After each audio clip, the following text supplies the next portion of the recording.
Hello friends, I'm Brigadier Sushil Bhasin and I am privileged to have MICHAEL Podolinsky from Singapore with me. Mike is a certified professional speaker, that is CSP, and a global speaking fellow, one of the highest speaking credentials you can have. He has spoken for 37 years in 37 countries and done more than 3,700 programs. Is that right, Michael? That's exactly right. You've got a great memory. Thank you. And I'm extremely privileged to have with us today, and we want to share some of his expertise and knowledge. He is the #1 productivity guru in Asia.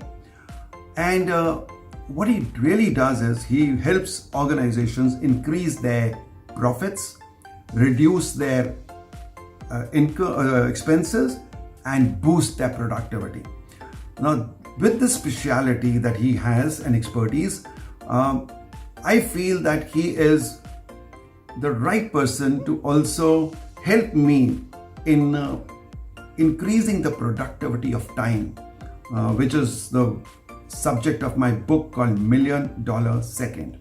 So, Mike, welcome to India and welcome to the PSAI Bootcamp. Incidentally, yesterday, Mike has done a wonderful session with us. And I think each one of us owe him a gratitude for the immense value he has given to all of us in the world of speaking.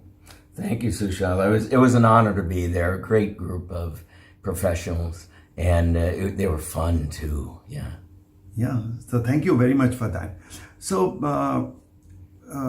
Mike, first tell me something about what makes you that #1 productivity guru.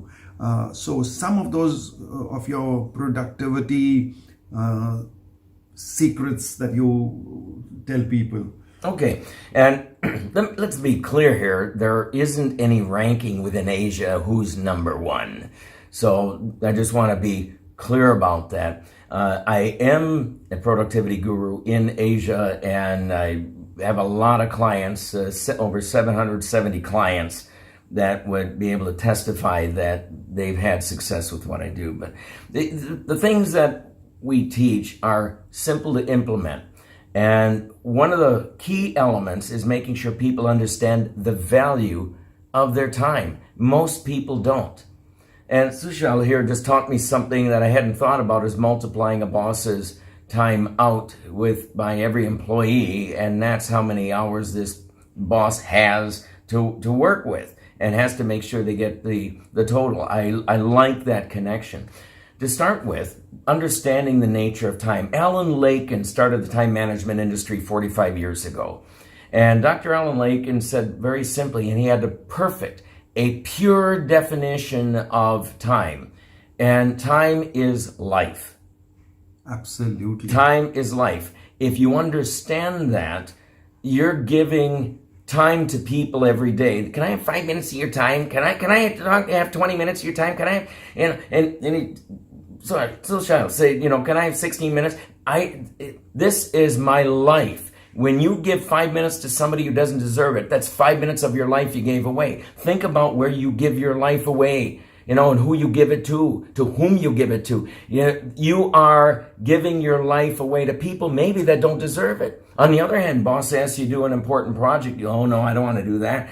And the important project is the thing that's going to build your career. That's a good investment of your time. When you are going and building your business, when you're doing things to really help people, to make a difference in the world, that's a good investment of your time. But if you're just idling away, you're looking for the next notification on your phone. There's somebody here that, they want me to wave at them on a certain app. They want me to answer their Facebook page. I don't like people's Facebook pages. If it's a friend of mine I'm intimately involved in and I believe in what they do, I will like their page, but they never ask me because they don't care about likes.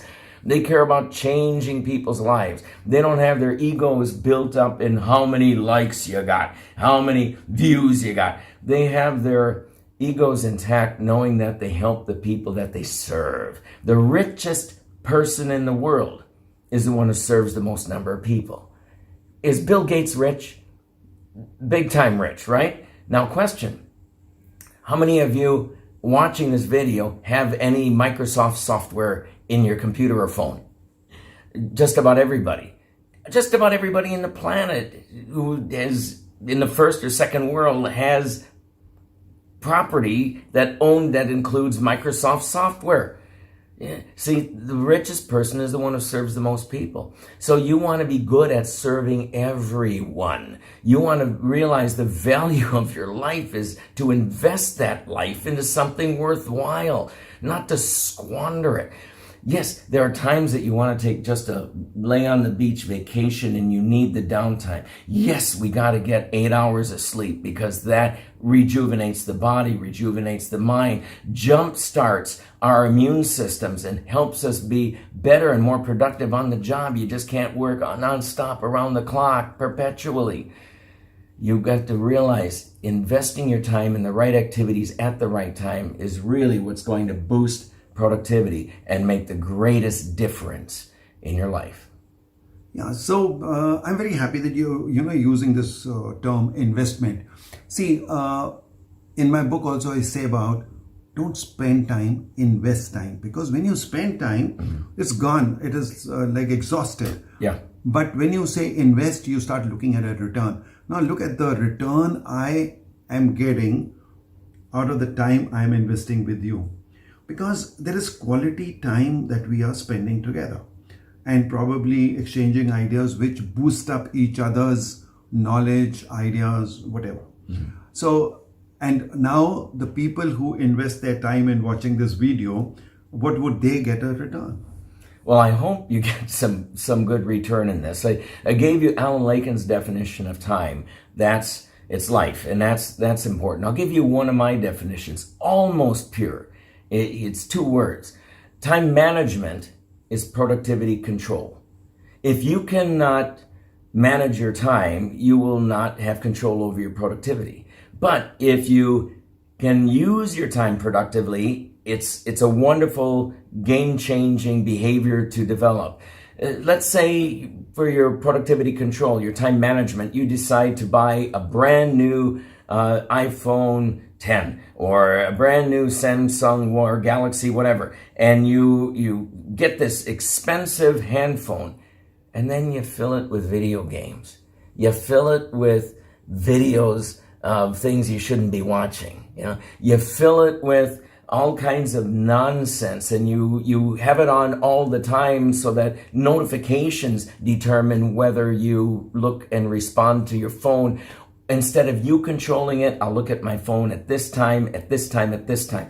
It's like with my email. I look at it at 10 o'clock as a break from my important things I've done during the morning, at 2 o'clock right after lunch so I pick up on anything that I missed, and at 6 o'clock. 3 times during the day I look at email, the rest of the time I ignore it. I have no notifications for emails because I don't want to know. I don't want it to take away from my productivity. You get one little distraction, and it can take anywhere, depending on the study you read, 7 to 23 minutes to get back to your A1 task. Why would you waste that time? Why would you waste that valuable resource? Turn off the notifications. Set times when you are in control of your phone. You are in control of what's going on with your electronics. Don't get lost in what I call life's digital desert. It's a dry wasteland you don't want to be in. Oh, I like that. Digital desert. That's a good expression. That's a very good expression. Yeah. So we are talking about the value of time, and through my book, I'm wanting to give a very clear message to the society. Let's value each other's time. It's not only my own time, but I must respect the time of people I work with or live with. And I'm talking about the conscious awareness of time. So what would you say to that? That if we have a society where people value each other's time and they are consciously aware of the value, importance and relevance of time, how would it make a change or what difference it would make in the society? If people only understood and valued their time, understood the fact that this is all we've got. You know, I'm 65 years old this year, and there's a lot more sand in the lower half of my life's hourglass than in the top half. And I look back now and see things that I did that wasted parts of my life when I had maximum energy. You know, I'm pretty good with energy now, but I find I got a lot more energy than a lot of some of the young people I'm running into. Man, they're you know, it's like zombies. Because they're looking at their phone only and not talking to the people around them. They're not learning and growing. They're watching too many videos, too many games, instead of going and really focusing on something that's significant. If I look back at what I wasted my life on, I would make sure that I didn't do that. I gave my life to activities and people that didn't really improve me in some way. So now, from this point on, in 65 here, I have a 12-year plan to take me to 77. I don't want to retire. Why retire? I've got more to offer. I've got more to do. There are more important things in the world to engage in. So I'm working towards a better future. I'm coming up with a new book series, not a book, but a book series. Who Stole Your Life is the overall title. But then within it, one book. First one, Who Stole Your Life? Second, Who Stole Your Health? Then, Who Stole Your Faith? Who Stole Your Money? Who Stole Your Health? Who Stole Your, pardon me, I've already done health. Who stole your peace in your life? And we need to go and look at how our lives have been taken away from us. Most people at work only work for 2.5 hours a day out of an 8 to 10 hour day. Only. Oh no, I'm there for 12 hours. Productive work is only 2.5 hours on average. Some zoom up to 3 hours, but it's not a good use of their time. They're busy doing stuff. They're doing C's, they're doing B's, not their A1 projects. And if we could only focus on our priorities and I use the ABCDE system. Alan Lakin came up with ABC. I added the D and the E to bring it into the 21st century. But if we set our priorities, knew what our priorities were, worked our priorities, you'd get those done first. If you miss a C, you miss a meeting with something that's inconsequential, you didn't read something that wasn't going to change your life, that's okay. But if you miss reading something that's going to transform your heart, your mind, transform your relationships, build your relationships, build your bank account. If you don't do that, you're going to be in trouble. Jim Rohn taught me years ago. He was my guru. He says, don't major in the minors, major in the majors. And so many people waste their time, their lives by majoring in minor things. Major in the majors. Do the most important things first, and the rest of it somebody else will do. You know, oh, by the way, people at work will start to dislike you, even hate you, if you stop doing the little things, because then they have to do it. Well, ever since you went and started planning your life, you listen to Sushal's podcast, you know, you all of a sudden you stop doing all this stuff, and I have to do it. Somebody will always pick up the little stuff and do it. You don't have to be the one to do it. But what's going to be better for your career? What's going to be better for your business? Doing little things or doing the big things? Say, Mike, I got to do both. Okay, then do them in priority. Start with the big things. If you miss a big thing, you're in trouble. But if you miss a couple little things, who really cares? Absolutely.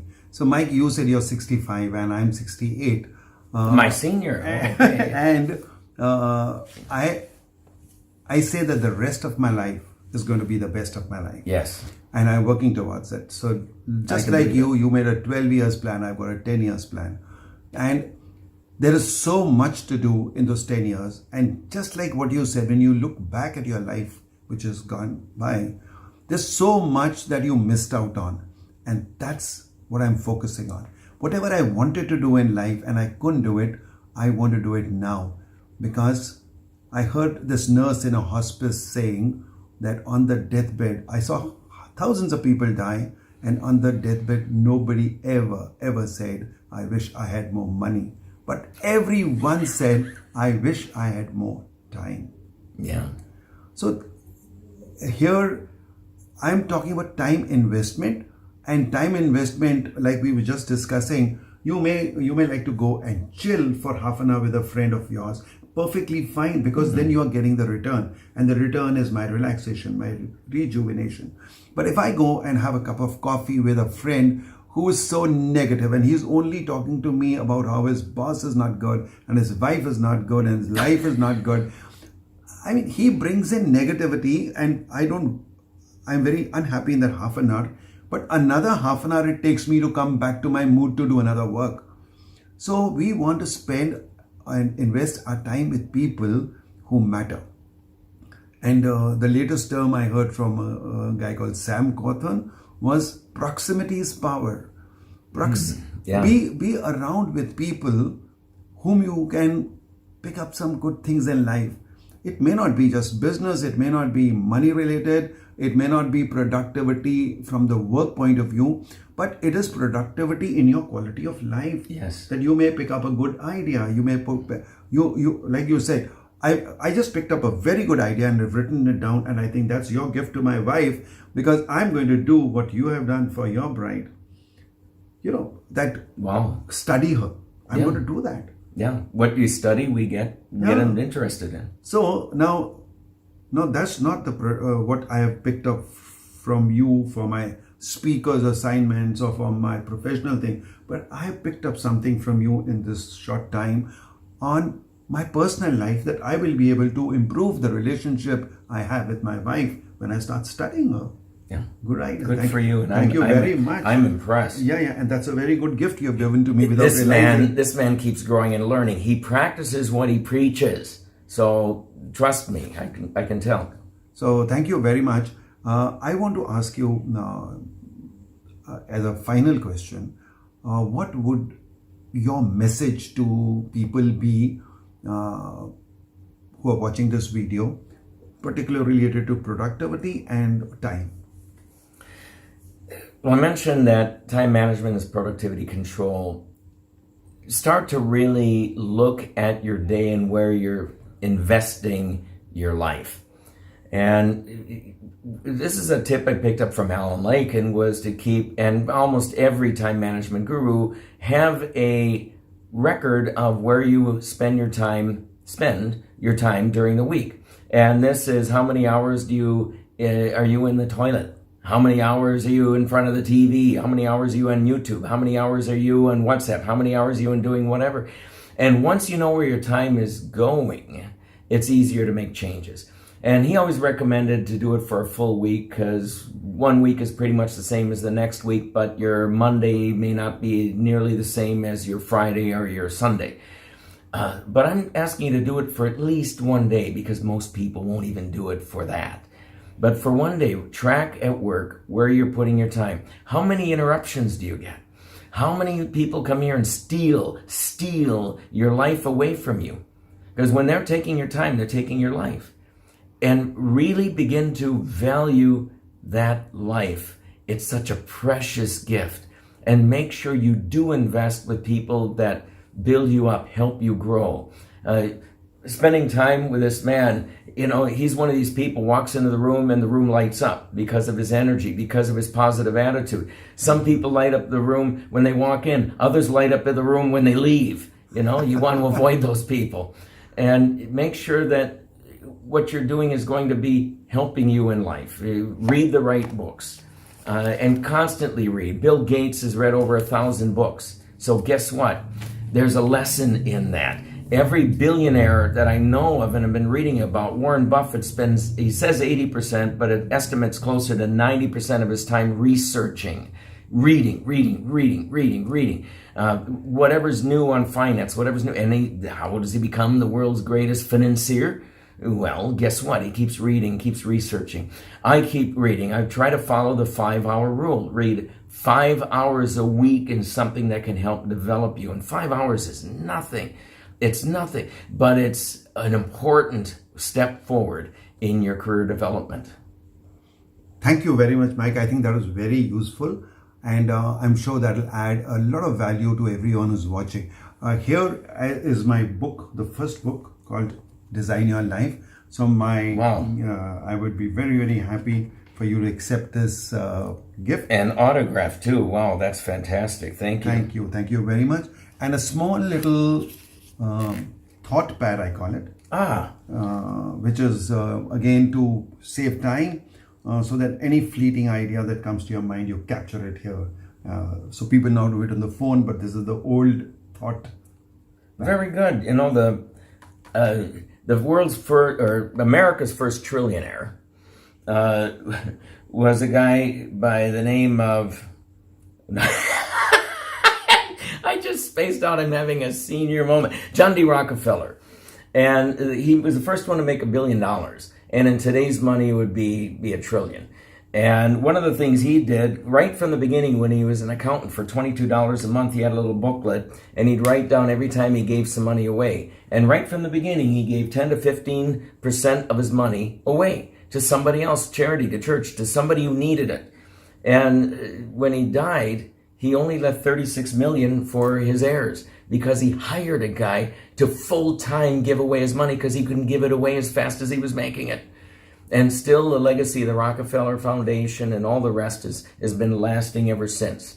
And so I with your permission, I would like to make this my book for what I end up giving away as a record, and a way to stimulate me to give more away as I mature in this cycle. Thank you very much. And would you like to also give away something from your wisdom to my viewers who are watching this video? I would. I've written over 3,700 articles. I had a newspaper column for 5 years and other magazine columns and whatnot. So what I'll do is I will supply for you an article that we agree on might be the best one to give to your people. All they got to do is write you, and you can send them out the article for me. Yes, so please, in the comment box below, just write that you want an article from Mike, and we will ensure that you get it. Thank you very much for your investing your time with us today, and we're very happy that you're with us. And thank you, Mike, for this wonderful time that I've had with you. Well, wonderful, and I appreciate you asking me, and it's an honor, to be able to share a little bit of my life and my thoughts with you and your very important lives. Thank you.